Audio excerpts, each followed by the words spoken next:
So ప్రస్తుతం హరీష్ రావు గారు press meet చూసాం, ఆయన కొన్ని కీలక వ్యాఖ్యలు కూడా చేశారు. ఇచ్చిన హామీలన్నీ కూడా మర్చిపోయారు.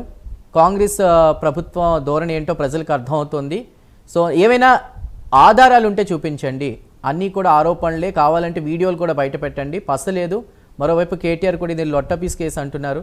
సో మీరేమంటారు?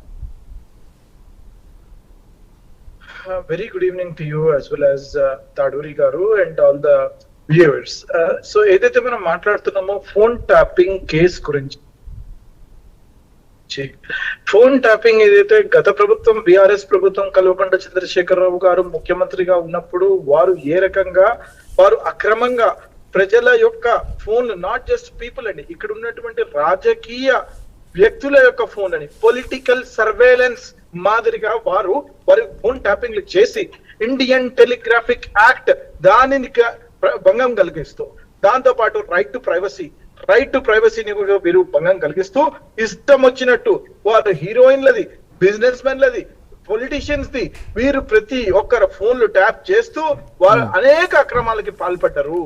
వారు ఎప్పుడు కూడా నేను అపర మేధావిని, నేను అపర చాణక్యుణ్ణి అని చెప్పేసి ప్రతి ఒక్క ఎలక్షన్ నేను గెలుస్తున్నా అని చెప్పేసి కల్వకుంట్ల చంద్రశేఖరరావు గారు ప్రతిసారి చెప్పేవారు. కానీ వారు అనేక మార్లు పిసిసిగా చీఫ్ గా ఉన్నటువంటి అనుమల రేవంత్ రెడ్డి గారు ప్రతిసారి చెప్తూ వచ్చారు, ఏమని చెప్పేసి 100% ట్యాప్ జరుగుతున్నది, మేము అధికారంలోకి వచ్చిన తర్వాత విచారణ జరిపించి దీంట్లో ఉన్నటువంటి ఎవిడెన్స్ ని సేకరించిన తర్వాత దానిని చట్టానికి అనుగుణంగా శిక్షిస్తామని చెప్పేసి ఆ రోజు ప్రామిస్ చేయడం జరిగింది. ఆనాడు డీజీపీ గారికి పలుమార్లు పోయి మేము రిక్వెస్ట్ పెట్టుకోవడం జరిగింది. దానికి అనుగుణంగా మేము చేసిన తర్వాత ఈ రోజు అధికారంలోకి వచ్చిన తర్వాత ఎస్ఐటి ఏర్పాటు చేయడం జరిగింది. దాంట్లో ప్రభాకర్ రావు గారు ఉన్నారు. ప్రభాకర్ రావు గారిని బయటికి దేశం విడిచిపెట్టి బయటికి పోతే వారితో మేము వీ హావ్ కండక్టెడ్ ఎంక్వైరీ, వారిని ఇండియాకి తెప్పించినాము, రెడ్ కార్నర్ నోటీస్ తెప్పించినాము. వారు ఇక్కడికి వచ్చిన తర్వాత వారిని 100% మేము ఇన్ఫర్మేషన్ తీసుకున్నాము. నుమన్ గారు మీరు ఫ్రేమ్ సెట్ చేసుకోండి, లోపు నేను బీజేపీ పర్సన్ తో మాట్లాడతాను. Right, okay. తాడూరు గారు మాట్లాడదాం. తాడూరు గారు చెప్పండి, అంటే ఎన్నికల సమయంలో 2023 ఎన్నికల టైంలో దాదాపు 600కి పైగా కూడా ఫోన్లు ట్యాప్ చేశారు బీజేపీ కాంగ్రెస్ పర్సన్కి సంబంధించినది వినిపిస్తున్నటువంటి మాట. ఇప్పుడు విచారణ అనంతరం బయటకు వచ్చి ప్రెస్ మీట్లో కూడా అడిగిన ప్రశ్నలే మళ్ళీ అడిగారు, ఆధారాలు చూపించలేకపోయారు. ధైర్యం ఉంటే ఆ వీడియోలు, నేను అడిగిన క్వశ్చన్స్కి ఆన్సర్స్ అన్ని బయట పెట్టండి అని హరీష్ రావు వ్యాఖ్యలు ఎలా ఉన్నాయి? సో ఏది కరెక్ట్, ఏది రాంగ్ అనేది మీరేం చెప్తారు? ఇద్దరు రాంగేనండి. ఒక నాణానికి బొమ్మ బొరుసు వీళ్ళిద్దరు.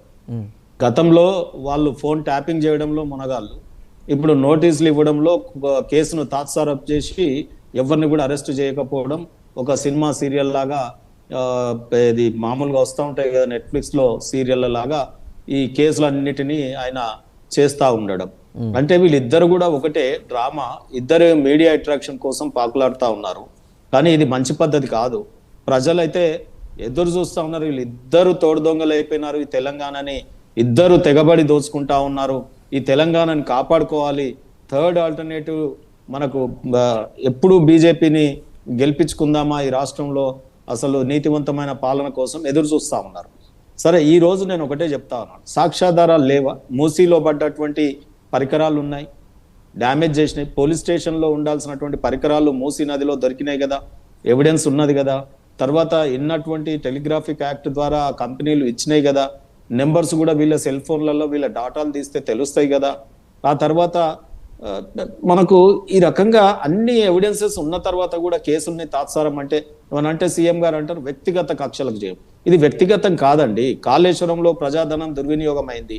వ్యక్తిగతం ఎట్లయితే ప్రజాధనాన్ని మళ్ళీ తిరిగి రాబట్టాలి. కాంట్రాక్టర్ల దగ్గర రాబడతావా? నువ్వు ఆనాడున్న పొలిటీషియన్స్ మీద చర్యలు తీసుకుంటావా? అధికారుల మీద చర్యలు తీసుకుంటావా? రాబట్టాలి కదా.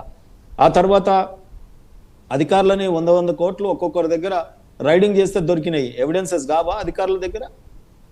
After Kaleshwaram project construction and before Kaleshwaram construction అధికారుల యొక్క ఆర్థిక స్థితిగతులు ఏంటి, పొలిటీషియన్స్ స్థితిగతులు ఏంటి, తెలంగాణకు ముందు వీళ్ళ స్థితిగతులు ఏంటి, ఇప్పుడు తెలంగాణ తర్వాత వీరి ఆస్తులు ఏంటి, రాజకీయ నాయకులు కూడా తెలుస్తా ఉన్నాయి కదా. ఇవన్నీ ఇన్ని ఉన్నాక కూడా ఏ రకమైన చర్యలు ఈ ప్రభుత్వం తీసుకోవట్లేదు. ఆరోపణలు చేసుకుంటూ పోతా ఉంది.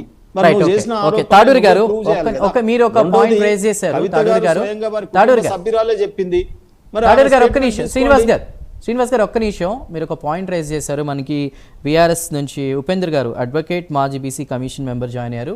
ఉపేందర్ గారు, తాడూరు గారు ఒక వ్యాఖ్య చేశారు. అంటే హరీష్ రావు గారు కూడా బయటకు వచ్చి హైకోర్టు కానీ లేదా సుప్రీంకోర్టు కంక్లూడ్ చేయలేదు సార్, నేను ఒక్క లైన్ తో కంక్లూడ్ చేస్తాను. రైట్, నేను ఒకటే చెప్తా ఉన్నాను, చట్టానికి అందరు ఎవరు అతీతులు కారండి.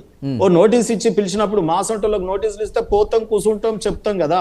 చెప్పేసి వచ్చేసి ఎన్ని కేసులు పెట్టినా మేము ప్రూవ్ చేసుకుంటాం, మేము ఎటువంటి తప్పు చేయలేదు అని ప్రూవ్ చేసుకుంటే సరిపోతుంది.